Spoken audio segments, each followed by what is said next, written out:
Kali ini gue mau bagiin cerita gue saat lembur di kantor. Ini kejadian di akhir tahun 2021.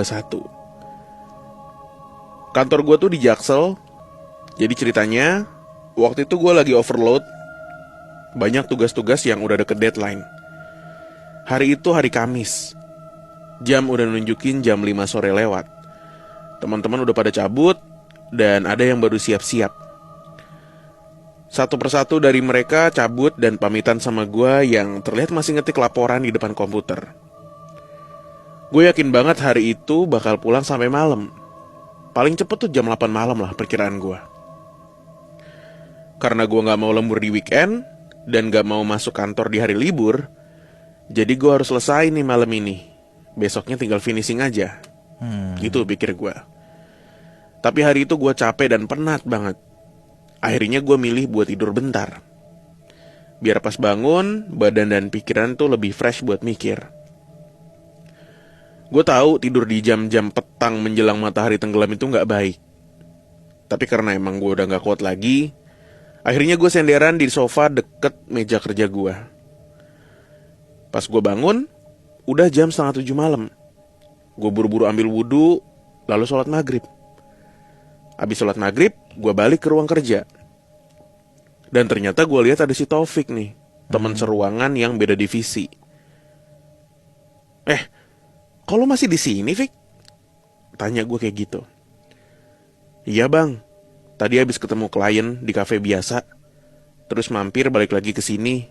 Jalanan masih macet. Kantor kami memang ada kafe langganan yang biasa dipakai buat meeting sama klien. Oh iya, kantor kami tuh bergerak di bidang periklanan. Dan gue di bagian divisi keuangan. Sedangkan si Taufik itu di divisi pemasaran. Oh ya udah, temenin gue lah, masih ngerjain laporan nih gue. Ntar gue anterin sampai halte. Oke bang, kata si Taufik. Si Taufik ini adalah junior yang baru join beberapa bulan. Jadi dia masih nurut-nurut aja sama kata senior-senior di kantornya. Dan dia ini belum bawa kendaraan sendiri di Jakarta, karena dia itu adalah orang perantauan dari Majalengka. Setelah itu gue fokus ngerjain laporan biar gak bikin si Taufik ini nunggu kelamaan. Si Taufik nih mainin HP sambil nonton YouTube di TV kantor yang ada di seberang ruang kerja gue. Jadi kita tuh bisa saling ngeliat ruangan satu sama lain. Sekitar jam 8 malam lewat 15, kerjaan gue baru beres. Gue rapi-rapi terus nyamperin si Taufik. Taufik kelihatan natapin TV, tapi dengan pandangan yang kosong. Gue gak mau mikir aneh-aneh. Jadi gue mikirnya mungkin dia udah capek dan ngantuk kali ya. Lalu gue ajak dia buat segera matiin TV dan pulang. Dia cuma nurutin perkataan gue, tapi gak jawab apapun. Lalu kami segera menuju ke parkiran.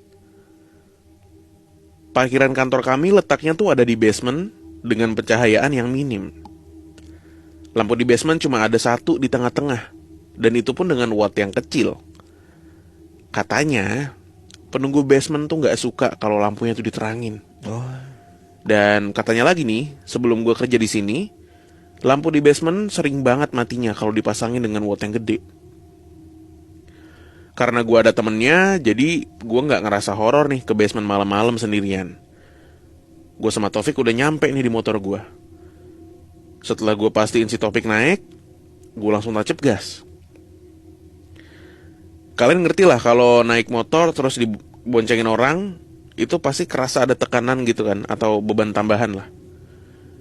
Nah, pas motor gue nanjak keluar basement, gue ngerasa motor gue tuh enteng banget, kayak lagi dipakai sendirian.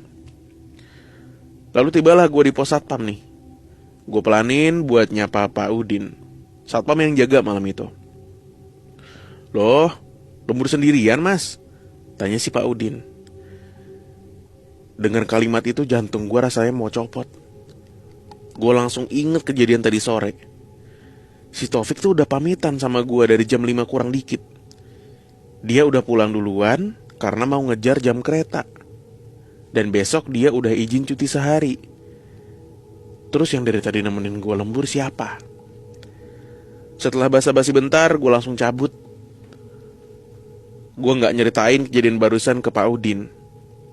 Dan bener aja, sesampainya di rumah, gue baru lihat Instagram story-nya si Taufik di stasiun yang diposting jam 6:30. Walah.